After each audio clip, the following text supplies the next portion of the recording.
بەناوی خۆی گەورە و میهرەبان ئێستا کۆمەڵگە بە شێوەیەکی گشتی گرفتارە بەدەست دوو کێشەی گەورە یەکێکیان ئەو پەتایی کۆڕۆنایە کە بووتە پەتایەکی جیهانیە و خەڵکی بەگشتی ماندوو کردووە. دووش وەکو دەرەنجامی ئەو کۆڕۆنا یەکێک لە دەرەنجامە ڕاستەوخۆکانی قەیرانێکی ئابووری قوڵ یەخەی کۆمەڵگەی گرتووە. خەڵک بۆ خۆی ماندووە بەدەست ئەو دوو گرفتەوە. ئێستا ئەگەر گرفتێکی دیکەی سیاسیش نێوان لایەنە سیاسەکان سەر هەڵبدا ئەوە شتێکی دیکەیە دیسان خەڵک تووشی نیگەرانی و بێتاقەتی زۆرتر دەکا. ئێمە وەکو کۆمەڵی ئیسلامی پێمان وایە ئەو قوارە سیاسی هەرێمی کوردستان کە هەیە پێویستە ڕێزی لێ بگیرێ. بەرهەمی خوێن و خەباتێکی زۆرە، بەرهەمی ڕنج و قوربانیەکی ئێزگار زۆرە. لەگەڵ ئەوەش لایەنەکان پێویستە بۆ چارەسەرکردنی هەر ناکۆچێکیان پەنا بۆ زمانی لێکتێگەیشتن، زمانی گفتوگۆ ببن نەک زمانی چەک، چونکە لە کۆتاییدا زمانی چەک ئەوەی دیکاتە قوربانی هەمووی هەر ڕۆڵی ئەو میلەتەیە، ئەوەی قوربانی دەدا هەر ئەو میلەتەیە. لەبەر ئەوە ئێمە لەگەڵ ڕێگەچارەی سەربازی نین بە هیچ شێوەیەک، بەڵکو لەگەڵ ئەوەداین بە گفتوگۆ بە لێکتێگەیشتن بە ئاشتیانە لایەنەکان گرفتەکان و ناکۆچەکانی نێوانخواان هەڵکن. کۆمەڵی ئیسلامی لە ڕابردوو ئێستاش و لە داهاتوش هەر کارێک ڕۆڵێکی خیر بکەویتە ئەستۆی لەوە کەم تەرخەمی ناکە، بەڵام ئاخۆلایەنەکان چەند ئامادە دەبن گوێی لێ بگرن، چەند لایەنەکان ئامادەن نەکرد لە کۆمەڵی ئیسلامی گوێ لە لایەنی دیکەش بگرن، چکە لە کۆتاییدا لەوانەیە هێندێک جار لایەنەکان بەرنامەی خۆیان هەبی، ئەجندای خۆیان هەبی، سیاسەتی خۆیان هەبی، ئەوان بیانوێ سیاسەتی خۆیان پەیڕۆ بکەن. کۆمەڵی ئیسلامی بێگومان لە جوودی خیر لەوەی کە لێنەگەڕێ ڕۆڵەیەکی ئەو میلەتە خوێنی لە لوتی بێ لەوە درێغی ناکە. کەس هەندی لەلایەنە کوردستانەکانی باشووری کوردستان هیچ هێزێک بە قەدیەتی نیشتیمانی کوردستان تەسخی نەدایە بۆ ئازادیەکە ئێستا بەدەستهاتووە. ئەوە مێژوو شاهێدە بۆیە یەکێتی لە هەم لایەنەکان زیاتر بەتەنگ پاراستنی ئەم ئەزمونەی و بەتەنگی ڕێزی نێوماڵی کوردە لە باشووردا بۆ مەسلەی یەکخستنەوەی ئیدارەی هەرێمی کوردستان و پاراستنی ئەم ئەزمونە دیسان هیچ لایەنێک بە قەدیەتی تەسخی بەخۆی نەدایە و قوربانی نەبەخشیوە، قوربانی بەخشیوە بە پشتی حیزبی خۆی، قوربانی بەخشیوە بە ئەهم بغەت و غدورەی لە کادیرەکان و لە جەماوەری یەکێتی کرایە، بەڵام ئامادە بوو ئیدارەکەی خۆی بێنتەوە هەولێر و تێکەڵاوی ئەم ئیدارەی هەولێر بکە و لە کاتێک باش دەیزانی هەولێر لەژێر هەیمەنەی لایەنێکی ترە ڕەنگە هەیمەنەش بەسەر حکوومەتەکەش دابسەپێنی، بەڵام لە پێناوی یەک ڕێزی و لە پێناوی پاراستنی ئەو ئەزمونە و بەرەو پێشبردننی دۆزی کورد لە کوردستان و لە عێراق و ناوچەکە یەکێتی لە ڕابردوودا ئەم هەنگاوانەی ئاویشت. لە 2005 تاوە کۆمڕۆکە حکوومەت تێکەڵاو بوویتەوە، هەموو خەڵکی کوردستان شایەدی ئەوە دەدەن یەکێتی چەند تەسخیە داوە لە پێناوی پاراستنی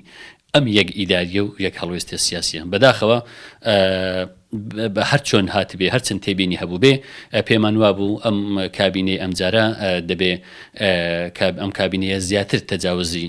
ئەو کەم و کوڕیانی ڕابردوو بکە بە پێچەوانەوە. بەداخەوە ئەوەی کە دەیبینین ئێستاکە بە نەفەسێکی حیزبیانی زیاتر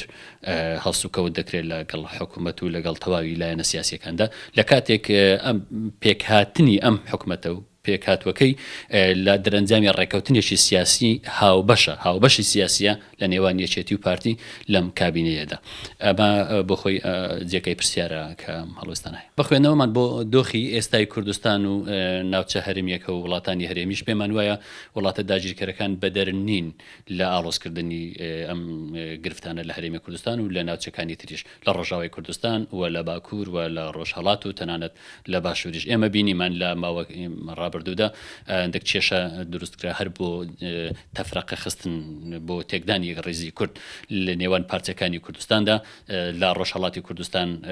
سیناریۆیەک دروستکرا بە ناوی لە سێدارەدانی کەسێک بۆ ئەوەی کێشە بکەوتە نێوان لایەنە سیاسیەکانی ڕۆژهەڵاتی کوردستان لەگەڵ باشووری کوردستان. ئەمە لەلایەک و دەبینین گروپێک بە ناوی هێزی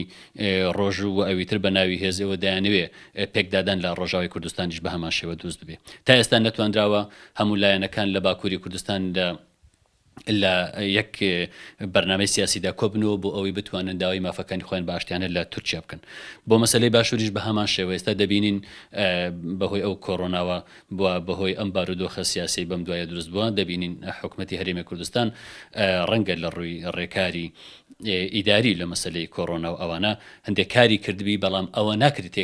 بە بیانووی کۆڕۆنا و بە بیانوە تێکەڵاوی کاری سیاسی بکرێ بەوەیکەوە هێز بجوو لێندرێ لە بەرامبەر لایەنێک و ئەو شوێنە حساسانەی بە تایبەتیکەوە کێشە دروست دەکەن ئێمە دەزانی زیینی وەرتێ شوێنێکی هەستیارە و ناوچەیەکە تا ئێستا بەداخەوە